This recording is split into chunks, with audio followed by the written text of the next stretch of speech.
Vamos abrir nossas Bíblias na Epístola de Romanos, capítulo 11. Nós vamos ler do versículo 26 ao versículo 33. Versículo 36.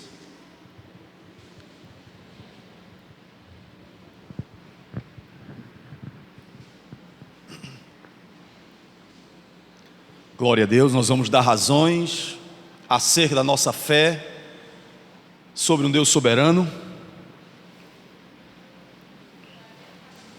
Romanos 11, de 26 a 36.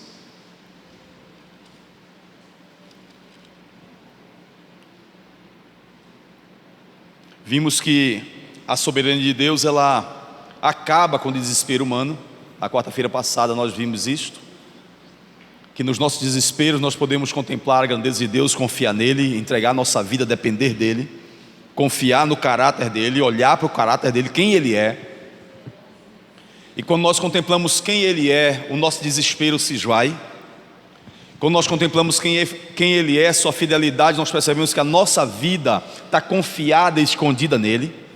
Então, tudo que nos desespera, que nos amedronta, que nos tira o chão, que nos faz desconfiar, quando nós contemplamos a grandeza do nosso Pai, a gente se acalma.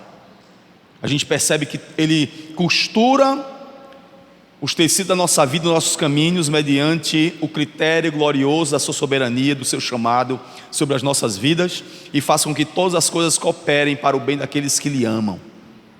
Amém? Então, se você tem amor por Deus, se você teme a Deus, você só teme a Ele por causa da soberania dEle, porque é Ele quem nos molda segundo a sua vontade. É Ele quem opera em nós, tanto o querer, quanto o realizar segundo a sua vontade. A nossa vida está acomodada, estabilizada no critério da sua vontade. Nada em nós acontece se não estiver no critério da sua vontade. E aquilo que nós chamamos de ruim, de dor, de tribulação, de tempestade, de adversidade, é a maneira como Ele está nos moldando e trabalhando no nosso coração para aquilo que Ele projetou para a nossa vida. As coisas que nós vamos fazer, aquilo que nós vamos enfrentar, as pessoas que nós vamos evangelizar, os lugares onde nós vamos chegar, dependem desse cuidado de Deus e desse agir de Deus sobre nós. Se nós não quisermos ser trabalhados por Deus, nós não vamos ser usados segundo a sua vontade. Vimos também na quarta-feira passada que é Deus quem governa, não é Satanás que governa. Satanás é o mero escravo de Deus. Satanás é o mero serviçal de Deus, que executa a maldade, a injustiça, e isso está operando nos filhos da desobediência. E esta operação do erro, esta operação da desobediência no mundo, sinaliza os eleitos para a justiça e sinaliza os eleitos de Deus também como vaso de desonra. Satanás é o mero serviçal do Senhor. Ele mediante essa maldade, operando no filho da desobediência, ele demonstra quem é joio e quem é trigo, quem será recolhido para o celeiro de Deus e quem será colocado para a destruição. É apenas isto. Crente não precisa ter medo disso. Crente não precisa ter medo de maldição. Crente não precisa ter medo de macumba. Crente não precisa ter medo de coisa nenhuma disso.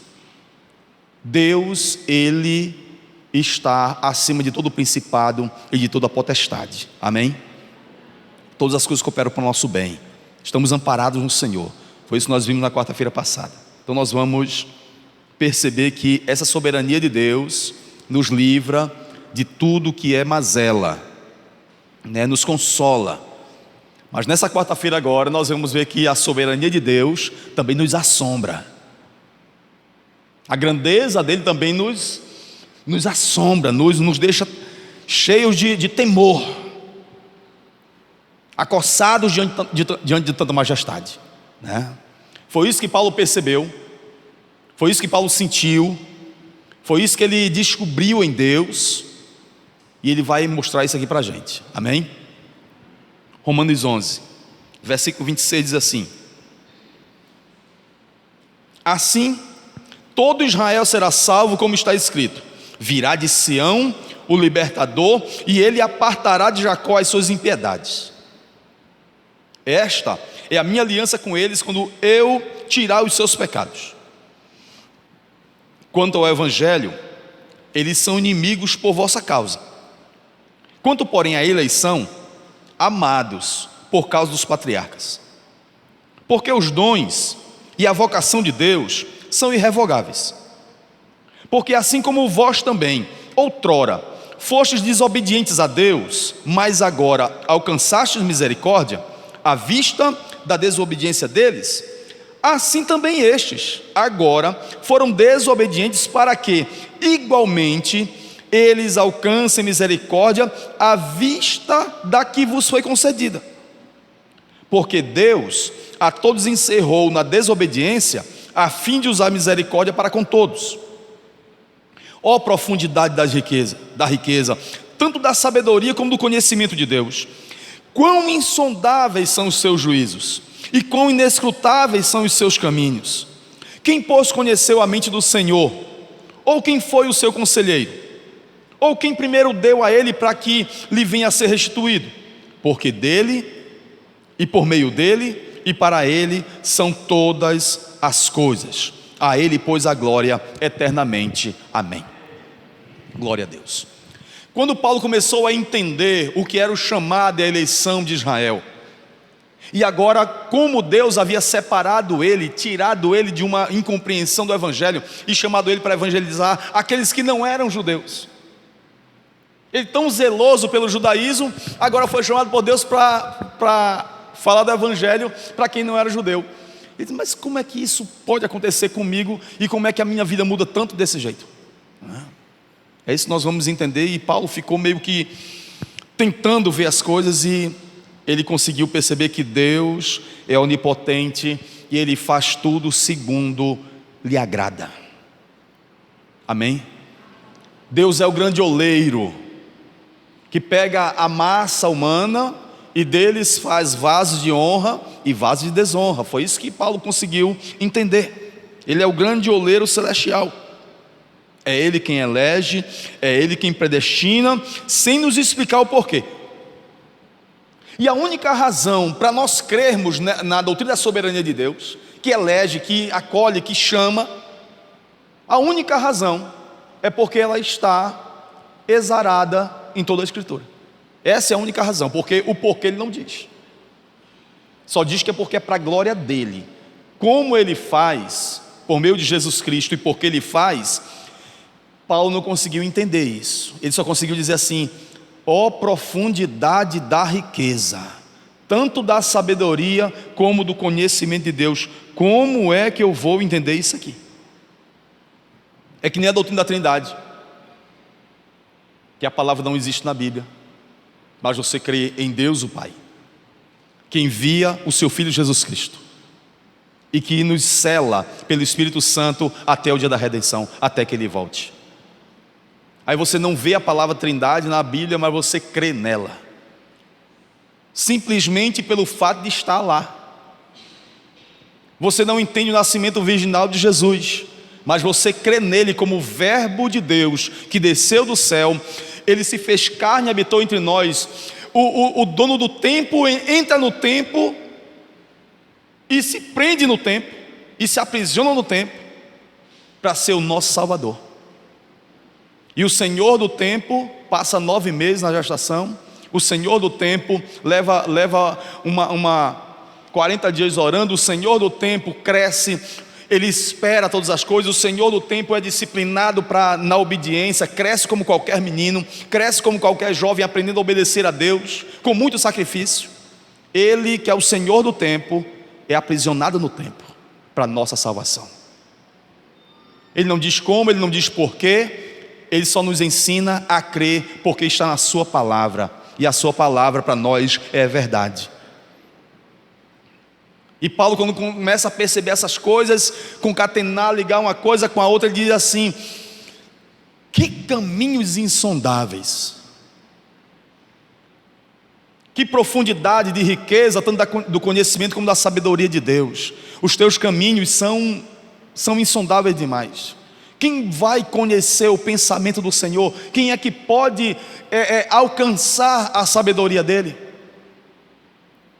Quem foi o conselheiro dele? Quem foi que ensinou essas coisas para ele?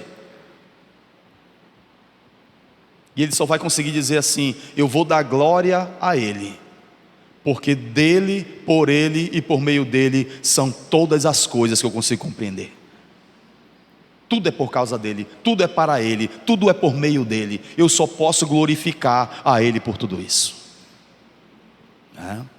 Quando nós não conseguimos compreender os desígnios de Deus, a gente precisa entender que é assim que ele mostra que ele é Deus.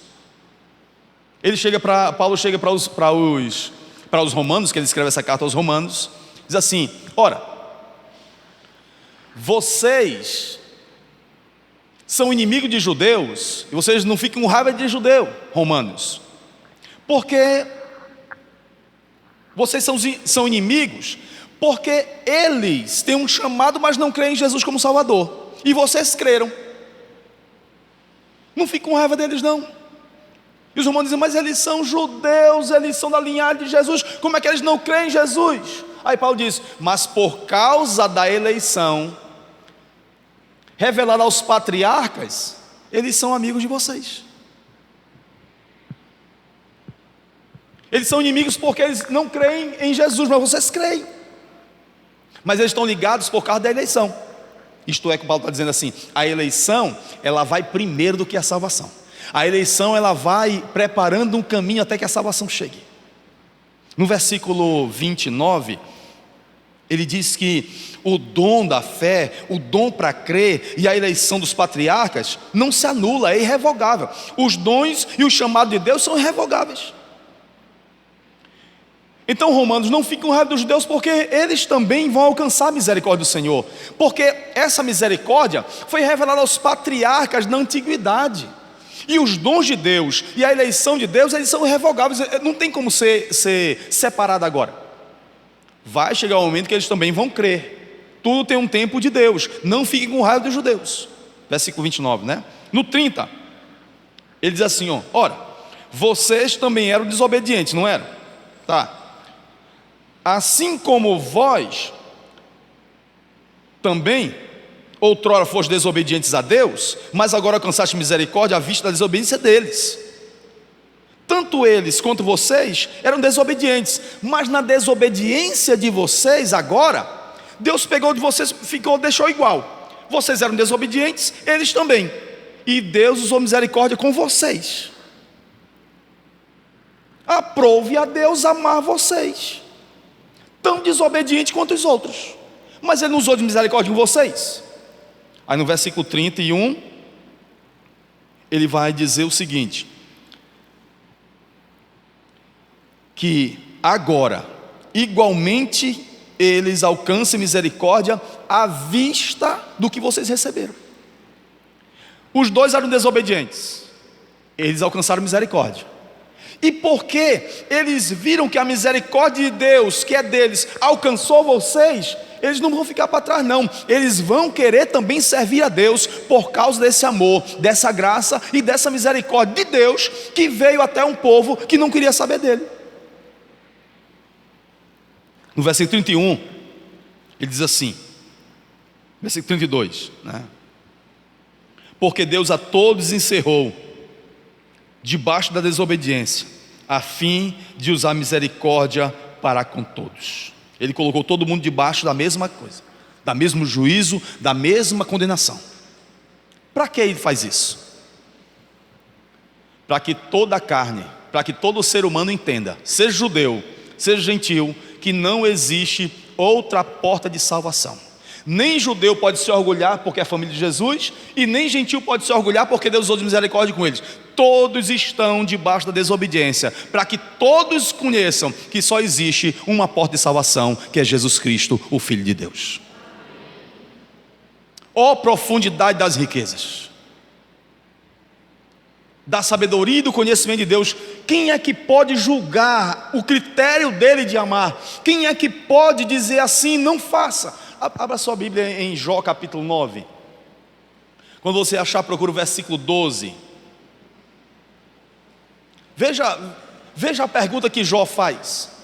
Jó também, quando não entende como é que ele serve a Deus, como é que ele tem uma família no amor de Deus, como é que ele é um construtor de altar, como é um cara fiel ao Senhor, no meio de uma geração perversa, no meio de uma geração pagã, idólatra, ruim, e ele serve ao Senhor, aí o mundo dele desaba. Jó 9, versículo 12, o mundo dele desaba, aí tudo que é de ruim acontece com ele. Ele diz, mas Senhor, por que é que isso está acontecendo comigo? Eu não estou conseguindo entender os teus caminhos, eu não estou conseguindo entender por que o Senhor faz isso. Quem pode ler o versículo 12?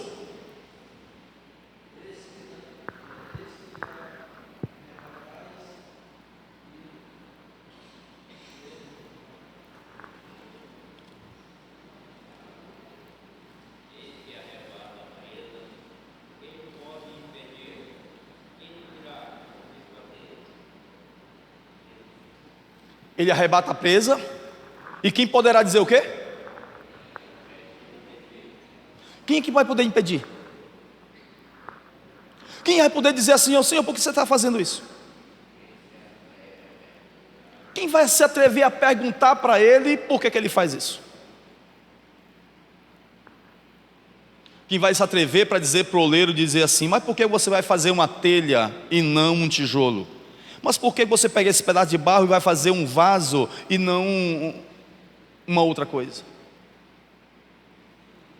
O oleiro define o que vai fazer com a massa. O oleiro define o modelo que vai colocar no vaso. Amém? Ele é esse Deus. Ele é esse Deus. É um Deus que elege um povo para si, porque dele, por meio dele e para ele são todas as coisas. Ele encerrou todos debaixo da desobediência, para que ninguém se orgulhe de dizer assim, eu sirvo a Deus hoje, eu vou para a igreja hoje, eu sou um crente hoje porque eu quis. Não. Ele colocou todos debaixo da desobediência, para que todos fiquem cientes que só existe um lugar onde se alcança salvação. Amém? É na pessoa bendita de Jesus Cristo. Atos 15, versículo 14. Vamos para lá. Atos 15, versículo 14. Foi isso que deixou Paulo assombrado. Foi isso que deixou Paulo sem palavras. E ele só conseguiu dizer, a riqueza é muito profunda, os seus juízos são insondáveis, os seus caminhos são inescrutáveis. Ninguém consegue perceber a mente dele, ninguém consegue aconselhar ele. Então a soberania de Deus causava assombro para Paulo, e também causa também a nós, porque muitas vezes nós nos deparamos com tantas perguntas, tantos questionamentos, e nós não sabemos como é que Deus elege um povo para si. Atos 15, quem pode ler o versículo 14?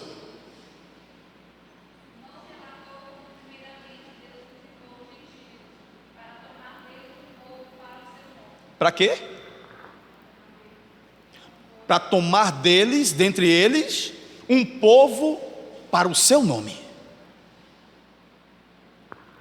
Então, foi um testemunho, um relatório da viagem, que eles estavam ali dizendo a maneira como Deus havia, entre os gentios, povo pagão, um povo idólatra, Deus havia separado um povo para si. E isso causava estranheza. Como é que Deus saiu da família dele e não deixou a fronteira fechada? Ele abriu a porteira e os gentios também agora entraram nessa graça. Os gentios também são eleitos. Deus vai tirar alguém do meio dessa idolatria, desse paganismo, dessa maldade, dessa loucura que eles fazem. Deus vai ter um povo ali também.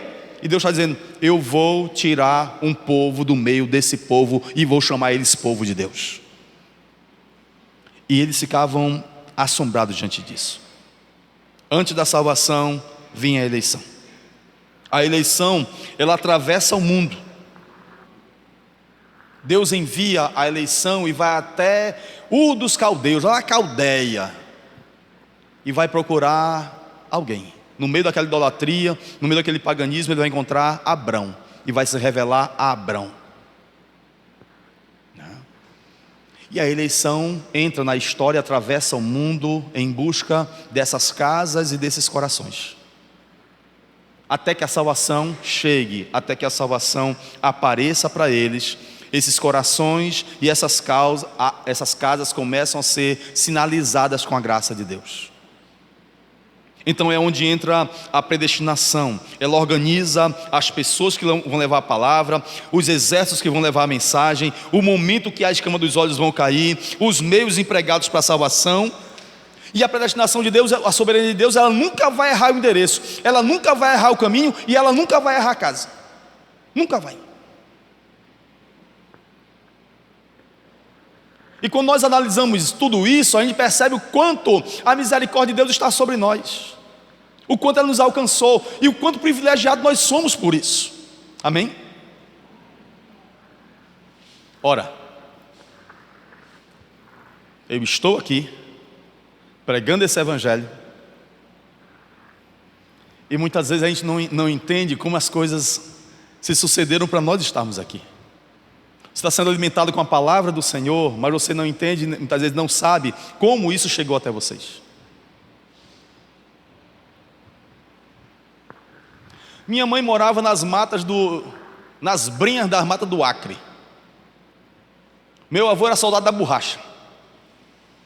Eram hectares, hectares, hectares, hectares de mata, seringal, fechado de todos os lados, onça, bicho, correndo para tudo quanto é lado. Aí meu pai faz um curso de marinheiro mercante. O navio atraca em Fortaleza, vai levar ainda 3 meses para conseguir carga. Nesses 3 meses ele pega um convite e diz: rapaz, por que tu não soldado da borracha? O irmão dele, vamos pegar borracha no Acre. Eles vão pegar borracha no Acre. Chega na primeira estação de borracha, não conseguem ficar, só tem uma estação de borracha lá do outro lado, quando são 3 dias de barco. Eles não conseguem chegar lá porque o rio, muito cheio, não conseguem chegar. Ficam na do meio, aonde era a do meu avô, seu Ascendino, homem crente, homem temente a Deus. Meu pai não queria saber de evangelho, não queria saber de crença, não queria saber de Bíblia, não queria saber de nada. Lá ele sente uma dor na perna, não consegue trabalhar. Fica deitado numa rede. Meu avô entrega para ele uma Bíblia. O irmão dele passa e diz assim: ai, tu já está com a Bíblia na mão? E ele disse: Quinca, tudo que ele fala é verdade. Tudo que ele fala ali, o meu avô, tudo que ele diz lá é verdade. Dali ele casa com a minha mãe, volta para Fortaleza, tem essa renca de filho espalhado. Eu já vim para cá, já criei 3 aqui, tem 2 já espalhados. Essas vidas são alcançadas desta maneira. E Deus vai separando a vida de cada um segundo aquilo que lhe apraz. Nós estamos aqui ouvindo o evangelho, nós muitas vezes não sabemos o que Deus irá fazer, aonde vai nos levar e de que maneira vai nos usar para a glória dele. Isto é a soberania dele. Nós falamos: mas por quê? Não sabemos. Não sabemos. São coisas que nós não conseguimos dizer o porquê. Mas tudo está ordenado na profundidade das suas riquezas, nos seus juízos insondáveis e nos seus caminhos que são inescrutáveis. Você pode dizer: mas pastor, por que é que existe tanta desigualdade nesse mundo? Por que existe tanta coisa diferente? Por que uma criança nasce já cego e o outro enxerga tão bem? Como é que um nasce perfeito, tão direitinho, com saúde, e o outro já nasce com uma doença degenerativa que não consegue viver e prematuramente ele morre? Como é que um nasce cheio de bens, nababescamente, na riqueza, e outros na miséria absoluta? Que resposta nós podemos dar para uma pessoa que nasce de um estupro, de um pai criminoso, e outro que nasce no berço do Evangelho, e cresce no Evangelho, e permanece no Evangelho? Nós não sabemos.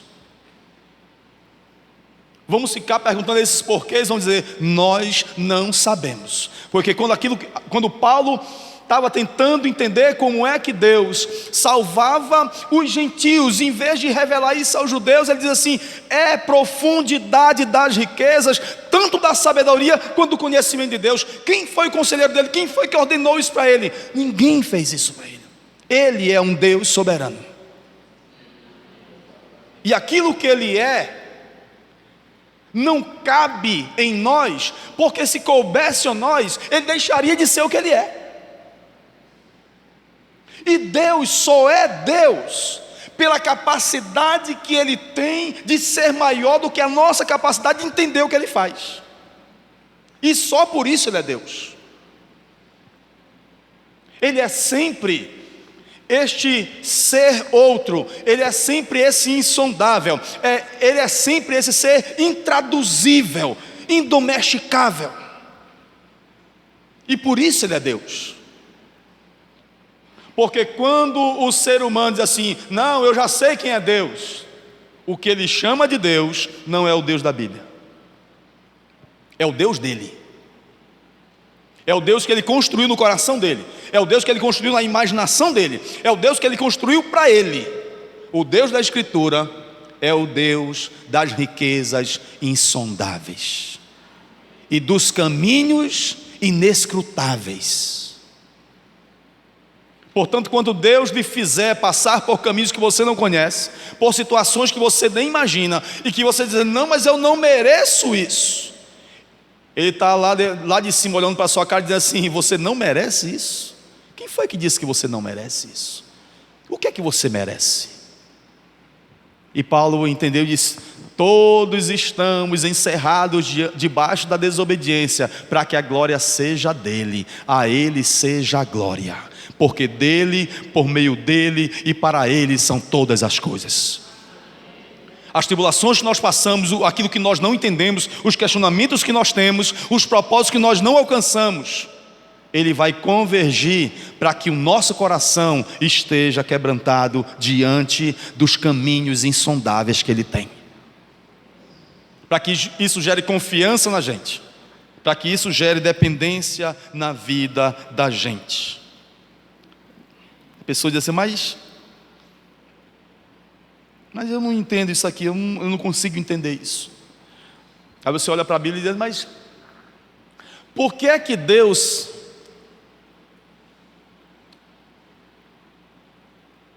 gostou do sacrifício de Abel, mas não do de Caim? Por que é que Deus pegou Cão e Jafé, deixou de lado, e pegou o mais novo, que era Sem, e colocou na família dele a linhagem do Messias? A gente vai Por que ele não pegou lá em Ur dos Caldeus? Por que ele não pegou o mais velho, que era Naor? Por que ele teve que pegar o menor, que era Abrão? Porque em vez de Esaú, que era mais cordato, que era mais generoso, ele foi revelar a graça dele, a linhagem dele, para Jacó, que era perverso, enganador, que tripudiava na vida das pessoas? Por que ele faz isso? A pergunta que Paulo faz é assim: mas quem foi o conselheiro dele mesmo? Quem foi que ensinou esses critérios de justiça para ele? Ninguém. É Ele quem faz segundo a sua terna misericórdia. Se você crer nele e confiar nele, essas respostas você terá quando contemplar a majestade dele. Quando você estiver diante do trono dele e perceber a glória que sai de lá, você vai perceber que todas essas respostas vão estar diante de você. Amém? Abra sua Bíblia em Mateus capítulo 20. A lógica de Deus é a lógica dos caminhos inescrutáveis. A lógica de Deus é uma lógica que não cabe nesse mundo. Mateus 20, versículo 16. Quem pode ler?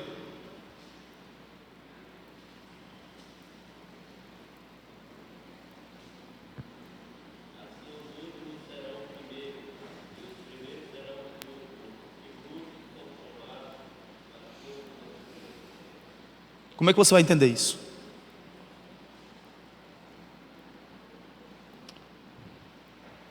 João 17, 9. Muitos são os chamados, mas poucos são os escolhidos. Muitos frequentam a igreja, muitos carregam Bíblia, muitos têm voz bonita e aprendem canções. Muitos constroem templos, muitos, eles têm grandes ministérios, mas poucos são os escolhidos. João 17, 9, quem pode ler?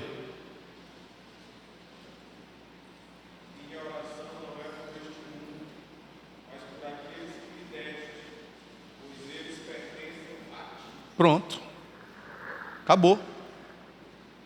O rogo de Deus e o sacrifício de Cristo não é pelo mundo, é por aqueles que o Senhor, Deus o Pai, trouxe até Cristo, arrastou para a salvação. Volte para Atos capítulo 13. Atos capítulo 13, versículo 47.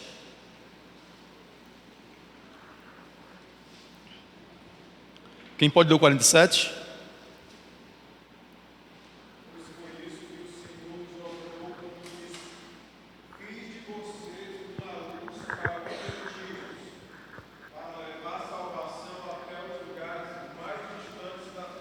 Olha que maravilha.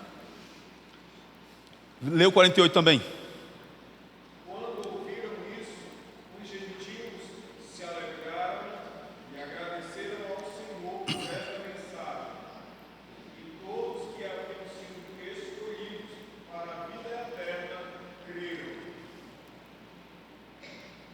Aí você se pergunta, mas por que não creram todos? Por que não creram todos? Por que as pessoas não se rendem a Cristo quando você prega? Por que os nossos familiares não se rendem ao Senhor com o nosso testemunho, com a nossa pregação?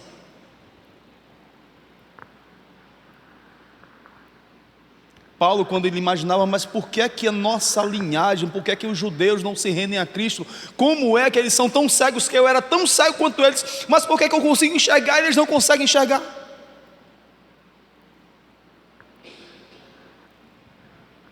E os judeus diziam assim, mas como é que Deus, que é nosso Deus, que nos elegeu, está chamando gentios? Um bando de pagão, um bando de reacionário, um bando de gente que não quer nada saber com ele. Idólatras são todos eles. E agora como é que Deus chama de um povo desse que não presta, um povo para si? São esses porquês que não cabem na nossa mente. E Paulo diz assim, ninguém aconselhou ele a fazer isso. Ele só está demonstrando que todos estão debaixo do pecado, todos pecaram e destituídos ficaram da sua glória, né? E todos carecem da glória de Deus. O que Paulo está dizendo é, tanto judeus como gentios estão encerrados debaixo da desobediência, para que eles possam entender que só através de Jesus Cristo, Deus pode prover salvação. Amém? Isso é uma profundidade de riqueza, de sabedoria e de conhecimento de Deus. Às vezes a pessoa pergunta assim, mas vocês estão pregando o evangelho para a gente, mas se existe essa predestinação, como é que está escrito que Deus não faz acepção de pessoa? Realmente Deus não faz acepção de pessoa, não. Naquele texto que nós lemos no domingo pela manhã, falamos sobre Cornélio, né? A visita de Pedro à casa dele. E Pedro, quando está pregando o evangelho na casa de Cornélio, ele percebe o Espírito Santo de Deus ser derramado ali, né? Aí ele diz: rapaz, realmente agora eu percebo que Deus não faz acepção de pessoas, porque ele pegou esse romano, esse pagão, esse idólatra agora, e separou ele para a família dele, e Deus já estava nas suas memórias contabilizando tudo que ele estava fazendo, os jejuns dele, as orações dele, as ofertas que ele dava. Deus estava já em memória disso e só enviou o evangelho para eles, porque o que faltava para Cornélio era só o evangelho, para que Pedro entendesse que a salvação não é pelo que você faz, é por causa de Jesus Cristo. Amém? Deus estava ensinando Pedro, e Deus estava ensinando Cornélio, tratando de todos eles, como trata também de cada um de nós. A eleição, ela não erra o endereço do centurião. A eleição de Deus, ela não errou o quintal de Jessé. Consegue compreender isso? Por que Deus não faz acepção de pessoa? E Deus não faz mesmo. E a eleição não quer dizer que Deus esteja fazendo acepção de pessoas, não. A eleição diz justamente o contrário, que Deus não faz acepção de pessoas. Porque dentre os 7 filhos mais preparados de Jessé, a eleição foi buscar no endereço do quintal um menino chamado Davi, para ser agraciado pelo favor de Deus.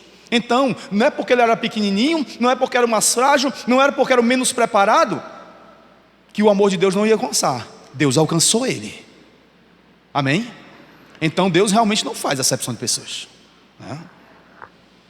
Os escribas, doutores da lei, as pessoas mais preparadas de Israel, foram deixadas de lado, e Deus foi pegar pescadores, cobradores de impostos, zelotes, os radicais da política, para poder ser discípulo dele, ser apóstolo dele. Aos olhos humanos, se Deus descesse revelando a sua vontade, a sua lei, o seu cuidado e a sua graça, ele tinha que procurar quem? Os doutores da lei, os escribas, os zelosos pela vontade de Deus. Mas Deus não faz acepção de pessoas. Ele foi buscar juntamente os contrários, os indoutos, os desprezados. Então a eleição e a soberania de Deus, ela diz realmente, ela ensina realmente que Deus não faz acepção de pessoas. Foram as Madalenas, as defamadas, né? Foram os publicanos, que ele fez festa para eles. Não foi para os escribas, não foi para os fariseus. Deus não faz acepção de pessoas. Por quê? Porque a eleição, ela vai antes da salvação.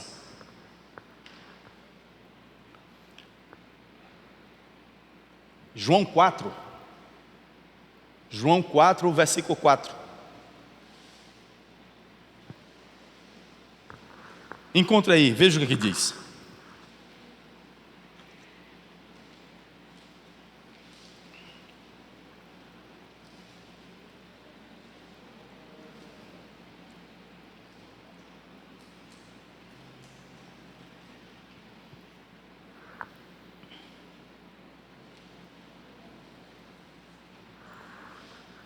Quem achou? Leia aí, quem pode ler?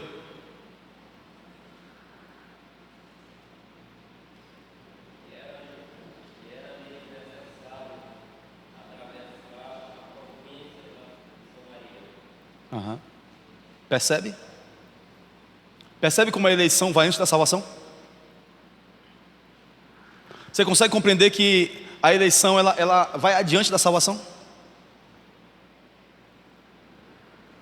Era-lhe necessário passar pela província de Samaria. Por quê? Porque lá tinha uma mulher de uma fama ruim, que só ia tirar água do poço quando ninguém mais ia, para não se encontrar com a sociedade, porque ninguém gostava dela, e ela tinha uma fama ruim, porque ela já tinha sido 5 maridos, era mulher namoradeira demais, e até o marido que ela tinha agora não era dela, era de outra. Então na hora que as mulheres iam tirar água, ela não ia, porque sabia que ia ter BO, né? ia ter bronca, ia ter briga.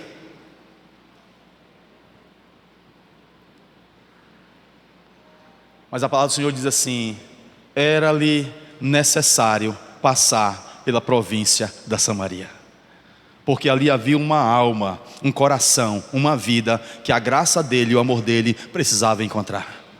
E veja o que essa mulher se tornou na graça, na misericórdia e no amor de Deus.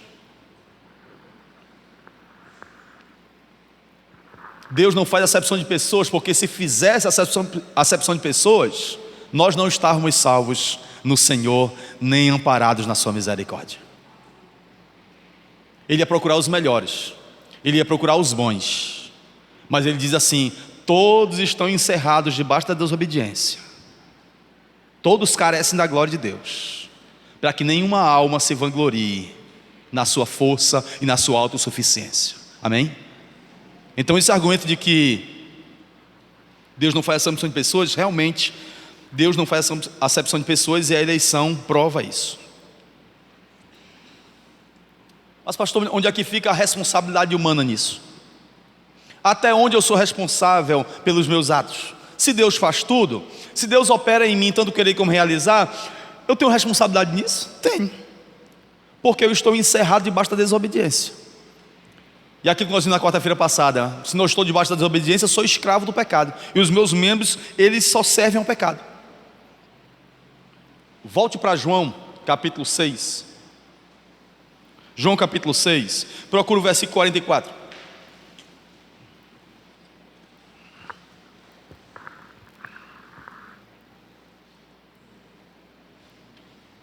Eu só vou saber o que é liberdade para obedecer quando Jesus se revela para mim.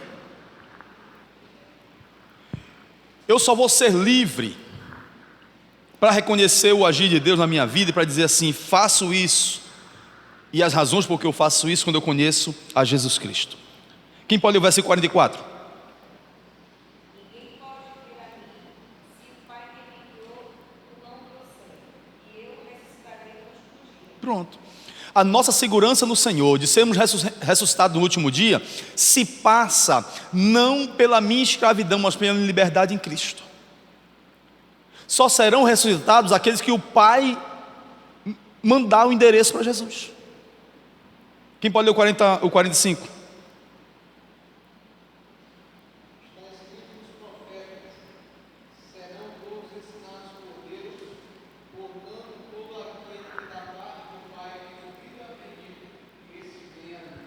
Desde os profetas está escrito: todos serão ensinados por Deus. O caminho da vida será mostrado por Deus. O caminho da verdade, aquilo que transforma o nosso coração, aquilo que nos empolga e nos incita e nos motiva a estar aqui aprendendo o Senhor, isso foi colocado em nós por Deus. A última parte diz o quê?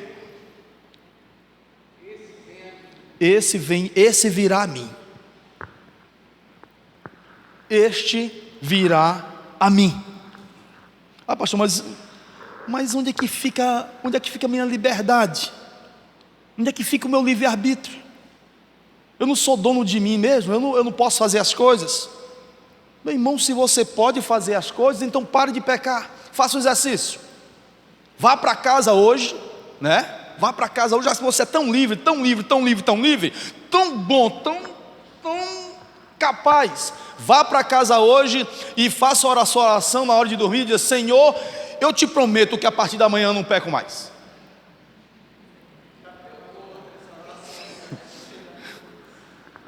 Tome a decisão. Você não é tão livre? Pois então tome a decisão de não pecar. Aí na quarta-feira você me traz o relato aqui, você conta o seu testemunho.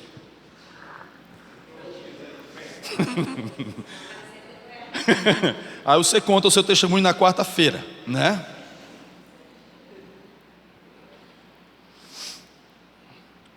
Qual a liberdade? Qual a liberdade que Saulo de Tarso tinha antes de cair da sua montaria no caminho de Damasco? Qual a liberdade? Como ele usava a liberdade dele? Perseguir a igreja, maltratar os cristãos, procurar cartas de mandado de prisão para prender quem encontrasse, espancava, consentiu na morte de Estevão, mandava apedrejar. Essa era a liberdade de Saulo de Tarso. Na liberdade que ele tinha, ele era escravo do seu próprio orgulho, porque ele só tinha liberdade para pecar, ele só tinha liberdade para fazer aquilo que vinha nas ventas dele, ele só tinha liberdade para fazer aquilo que ele vinha na mente dele, tão zeloso, tão perfeito, tão capaz, mas toda essa liberdade dele não servia nada para Deus. E Deus diz: rapaz, eu vou ter que consertar, girar uma chave na tua cabeça que não conseguiu compreender ainda. Eu vou te derrubar. Eu teve que derrubar o caboclo, cegar, fazer ele depender de Ananias. Ananias discipulou ele, aí ele volta de novo para a terra dele, passa um bocado de ano lá na Sicília, e Deus trabalha no coração dele. Quando ele sai da Sicília, que volta, é para evangelizar e sacudir o mundo pela revelação bendita da palavra do Senhor. Isto é o poder de Deus. Aí sim, ele vai usar o conhecimento dele, a capacidade dele e a revelação bendita para fazer a obra de Deus. Agora ele é escravo da vontade de Deus. E as escolhas que ele faz agora, a decisão é: pega esse barco, vai para enfrentar, faz isso aqui, vai naquela igreja, vai naquela praça, tem uma mulher lá, chamada Lídia, fala para ela, prega o evangelho para ela. A liberdade que ele tem agora é para ouvir a voz de Deus e obedecer a sua voz. Amém? E Paulo diz: mas eu não consigo compreender os caminhos de Deus, eu não consigo, ó profundidade das riquezas, tanto da sabedoria como do conhecimento de Deus, quão insondáveis são os teus caminhos. Qual a liberdade que o moribundo da cruz ao lado de Jesus teve a vida todinha? Liberdade para roubar, para matar, para ser um marginal, um meliante, o inimigo do império. Mas quando ele contempla Jesus, ele reconhece Jesus ali como filho de Deus, ele é recebido no paraíso com Jesus.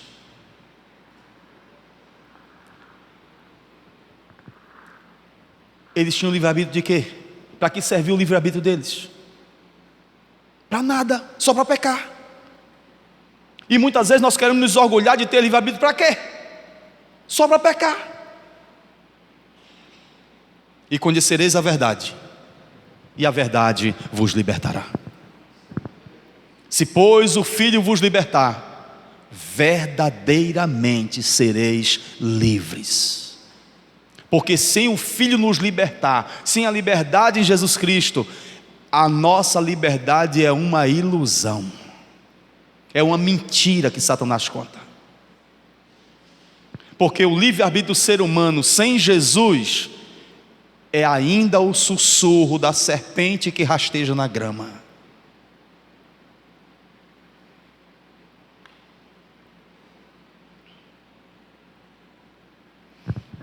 Pastor, por que vai ter predestinação se a gente ainda tem que pregar para todo mundo? Porque a pregação é o meio pelo qual as vidas serão atraídas a Cristo. É através da pregação que a igreja se torna obediente ao seu Salvador. É através da pregação que o nosso coração é cheio da verdade de Deus. É através da proclamação da palavra que nós também somos examinados e nós somos moldados na semelhança da grandeza do caráter de Cristo. É através dessa pregação.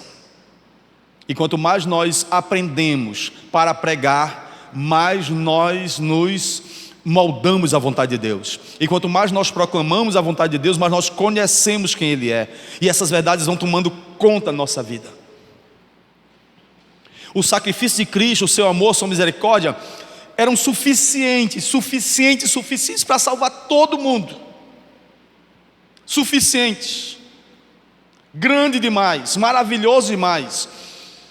A bondade do Senhor, a sua misericórdia é sem fim, e seria suficiente para todo mundo. Mas ela é real ela é total e ela é eficaz naqueles que o Senhor chama, naqueles que são atraídos para Ele. Mas por que? Nós não sabemos. É por isso que a soberania de Deus assombra, porque nos faz querer obedecer a Deus mesmo sem conhecer a totalidade dos seus caminhos.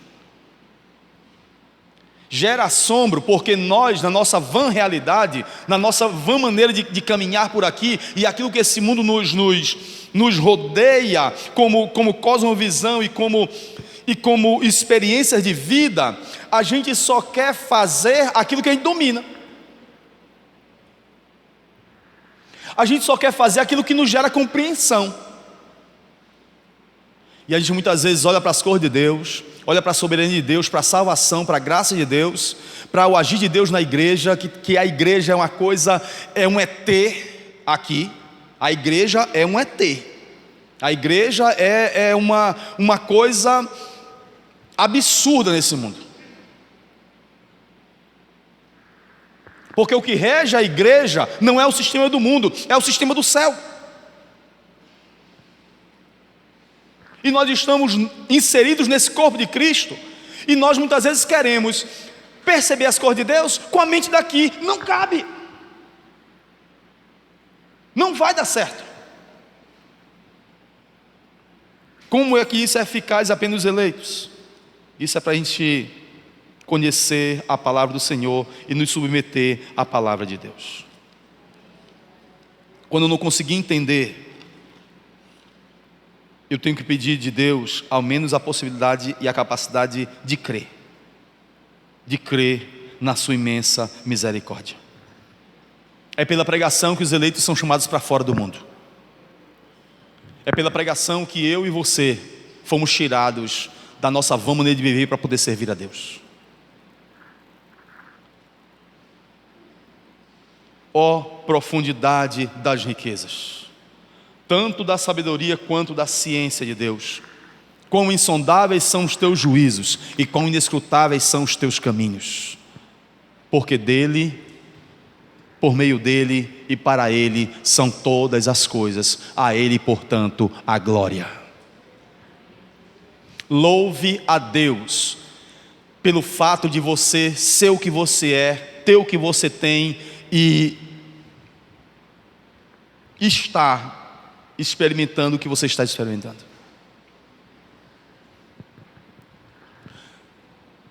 Deus não lhe matou quando você era criança. Deus lhe deu a capacidade cognitiva para conhecer Ele. Deus lhe deu uma família. Deus lhe deu tudo que você tem. Deus está costurando, alinhavando com a graça dEle, com o agir dEle, para você ser uma bênção aonde você está. As tribulações que nós passamos, as lutas que nós enfrentamos, as coisas que nós transpomos, as dores que nós temos, tudo isso é para nos fazer fortes, capazes de perceber o agir dEle em nós e perceber a maneira como Ele quer nos usar. As cicatrizes que nós temos, as rachaduras do nosso coração, e nós percebemos as cicatrizes das feridas que nós enfrentamos na vida, é naquelas cicatrizes ali, as lições que nós tiramos dali, que Deus vai nos usar para ajudar outras pessoas. Você vai olhar para as suas cicatrizes, vai olhar para aquilo que já foi curado, já foi tratado, e você vai dizer assim: olha, Deus me tratou assim, assim e assim. Ontem eu recebi, era umas 3 horas da tarde, eu recebi uma ligação, 3 não, era quase 5. Recebi uma ligação de um ex-aluno meu, lá de Fortaleza ainda. Ele dizia: meu irmão, eu fui colocado à frente de uma igreja, depois de muita relutância. Agora eu estou tendo um caso assim, desse jeito na igreja, e eu não sei como proceder. E ele saiu catando o meu número dentro da cidade até que me encontrou. Aquilo que você está aprendendo agora, o que você está passando agora, aquilo que Deus está tratando da sua vida, Deus vai lhe dar como um arcabouço, um conteúdo, um lastro, para que você possa ajudar outras pessoas com aquilo que Deus lhe dá. Foi assim que ele fez com Pedro. Tratou de Pedro, botou um lençol na frente dele, cheio de animais, e disse: Pedro, pega isso aqui, mata, come. E Pedro disse: não, Senhor, como é que eu vou comer uma coisa dessa comum, uma coisa imunda dessa? Mas Deus já estava enviando um anjo até Cornélio. Deus já está, e esse anjo dizia: Cornélio, manda alguém a Jope procurar um homem chamado Simão Pedro. Ele está assim, assim, assim, chama ele aqui. E Deus dá uma visão para Pedro lá, e Deus dá uma visão a Cornélio aqui. E Deus pegava um preconceituoso como Pedro, e Deus pegava um pagão como Cornélio, e unia essas duas coisas, na mesma visão, no mesmo sentimento, no mesmo espírito, na mesma vontade, para salvar os dois. Aí Pedro diz assim: realmente, agora eu entendo que Deus não faz acepção de pessoas. E Deus estava tratando do preconceito de Pedro. Deus estava colocando por terra os preconceitos que ele tinha de raça, de gente. Ele não conseguia achar que o outro era merecedor da graça de Deus. E quantas pessoas dentro das igrejas há que pensam também da mesma forma?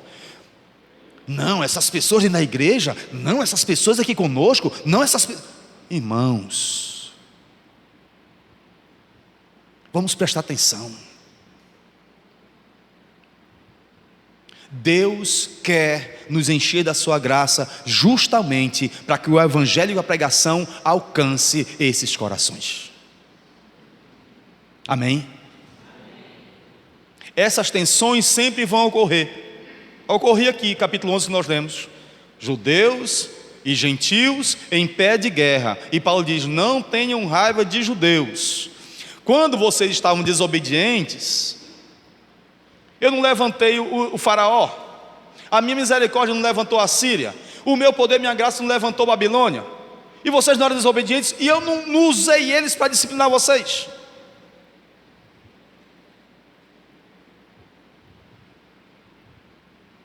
E eu usei a minha eleição, eu usei a minha graça, usei a minha misericórdia para poder manter vocês dentro do meu propósito. E quando se encheu a medida dos amorreus, a injustiça deles, e quando o cálice da ira de Deus encheu, o que aconteceu? Deus pegou a terra dele e deu para vocês, tirou vocês do Egito, saiu arrastando vocês tudinho para cá. E a desobediência deles virou a bênção de vocês. E por que vocês agora estão vendo a graça de Deus sobre os gentios e vocês estão achando ruim?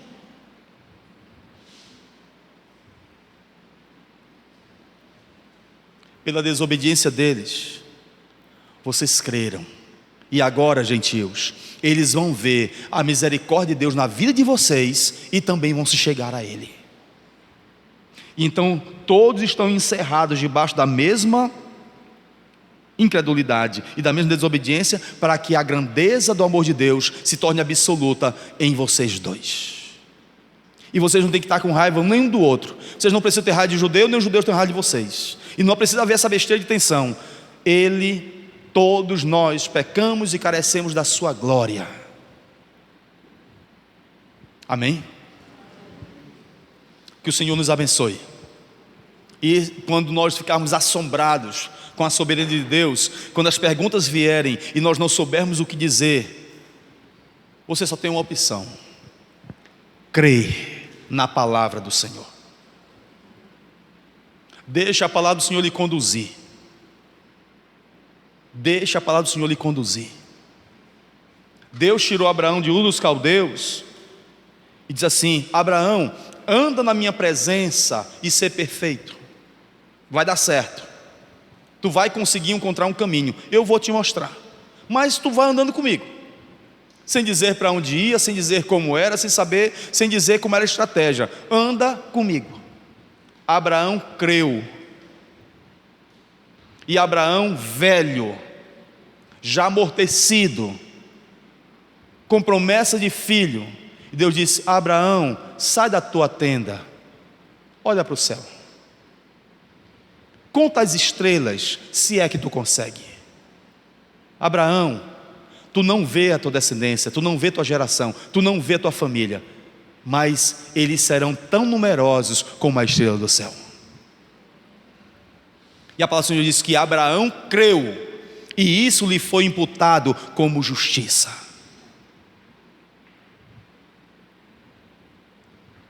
Noé, faça uma arca, porque vai ter muita chuva. Mas Deus, o que é chuva? Eu nunca vi chuva.